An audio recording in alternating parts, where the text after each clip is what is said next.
Greer was a textile town, and we depended on textiles for a livelihood, most of the people. I was born over here on a mill hill. We had 4. We had Appalachia, Greer Mill, and Victor, and Taylor's over the road here a little bit, textile mills. That's what we was. We was a textile town and all. I was elected to the first Greenville County Council, and I was chairman of the Finance Committee for the 4 years. Our organization, a little different than some of them today. Our group did what we thought was right. We didn't care whether it was politically popular or not, but there's so many things that needed to be done, and we cleaned it up. I have backed the mayor here time or two. Yeah, in fact, you're part of the reason I got into politics. You know that, don't you? Well, you told me. I'm actually sort of related to you. A bit. A little bit. My wife is. When I moved here after I got out of school and we were married, and you were very gracious to help me as I got started in business, had my landscaping business, and did some introductions for me and introduced me to the folks down at the chamber and got me involved down there. And the chamber was just starting their Leadership Greer program. And you asked me if I wanted to do it. And I said, yeah, I'd love to do it. And then I found out it was about, what, $300 or something, wasn't it? And I said, well, boy, I hadn't got that kind of money.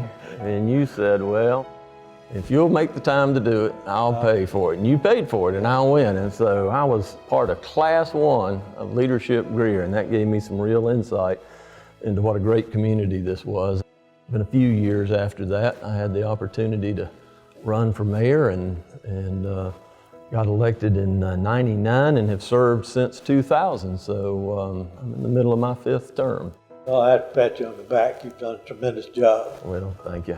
It's good folks like y'all have helped me along the way too. They hired me as a summer program director, and I came down and they decided they voted a bond issue to build some recreation facilities. We had this one park down here, and I went out trying to get land donated. I got a lot of land donated, and I used the value of the land to develop it. And we didn't have hardly any money. And I might just say, we had that one park when I went to work. When I retired, we had 24 parks, and it paid for. Of course, when textiles went out, we had other people to come in, and like the tool company out on Rutherford, Buncombe. Yeah, Detroit Broach. Yeah, Detroit Broach, and the railroad coming through Greer. That made a lot of difference in it. Yeah. It could have gone another direction, but fortunately it didn't, and that has made a tremendous difference in the community. BMW made a big impact. That plus that airport out there, you know, that's been a big economic mover for the upstate, not just for Greer, but for the 2 counties, 3 counties, 4 counties. I've been out there a lot of times and fly with people. They need to be congratulated too. We had Mr. Milliken and Mr. Daniel to thank for that. This is a community that has taken pride in the products that they produce, whether it be textiles or machine parts or now cars.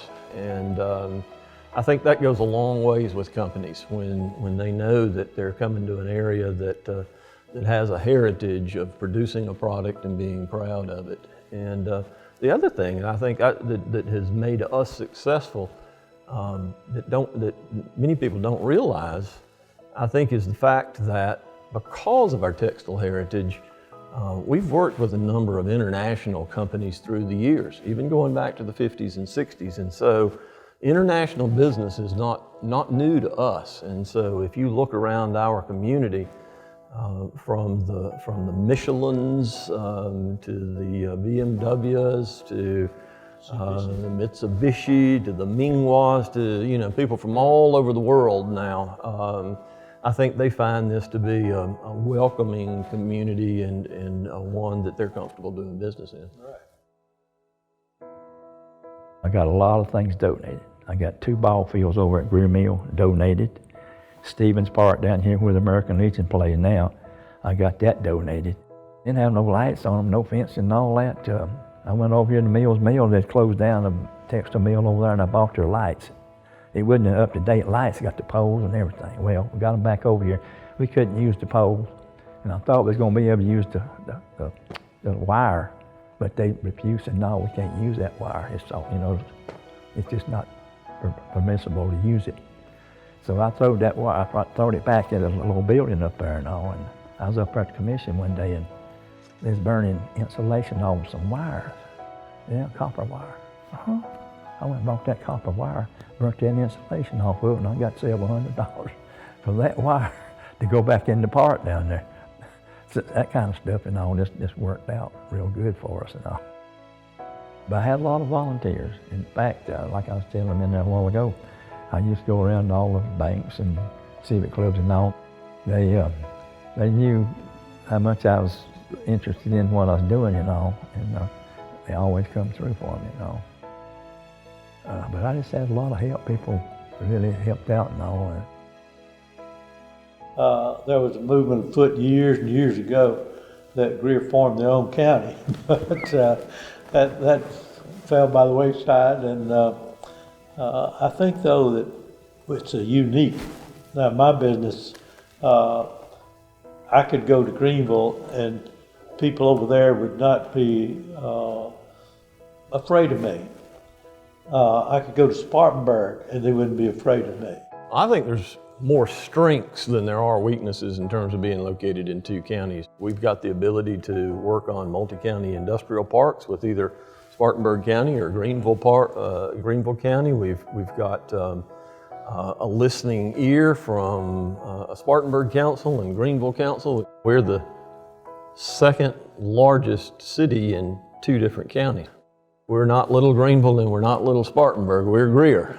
And I've got a friend that says,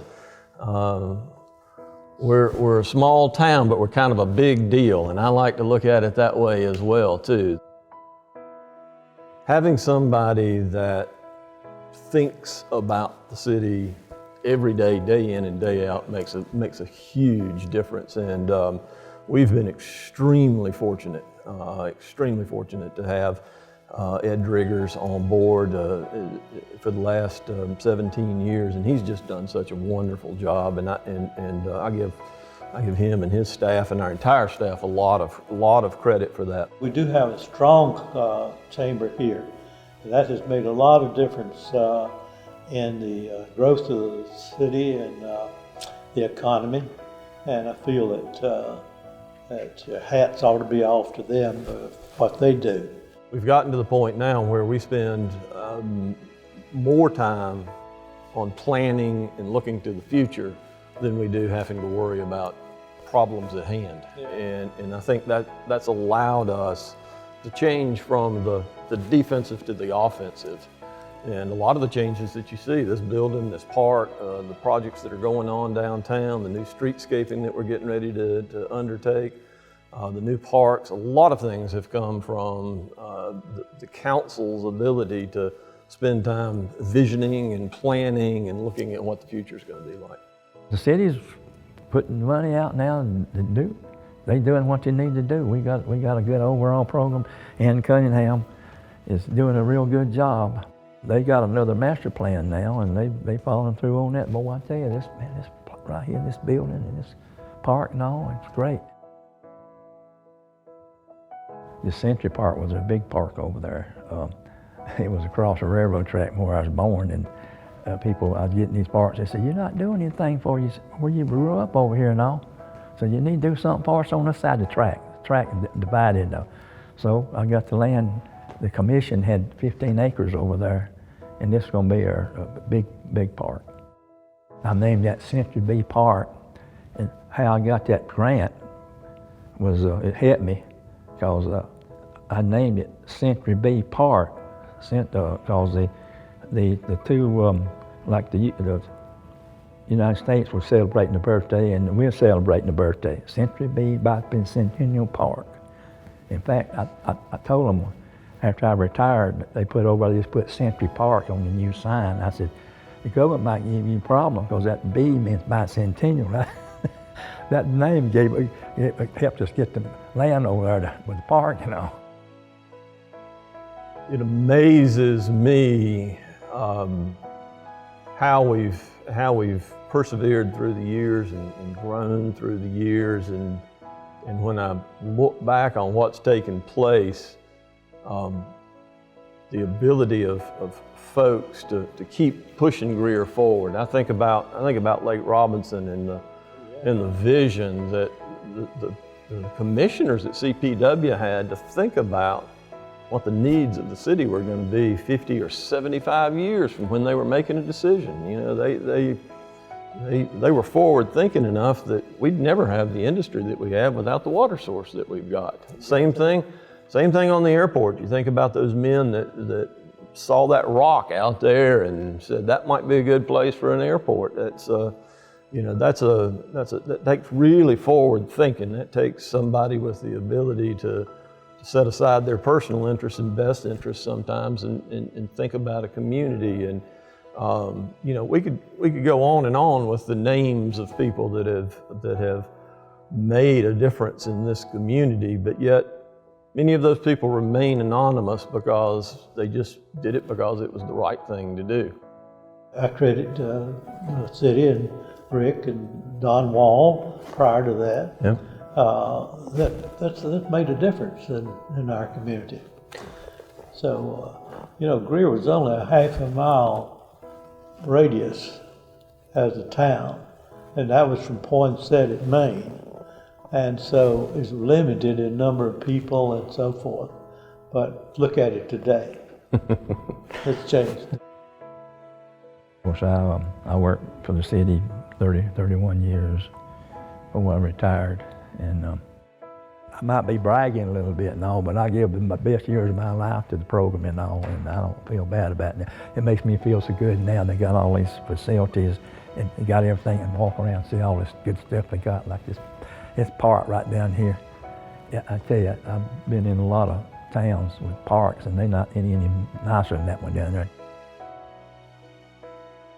A lot of people like you, Don, have given of themselves to make this place what it is, and we know you do it because you love Greer. It's been a pleasure.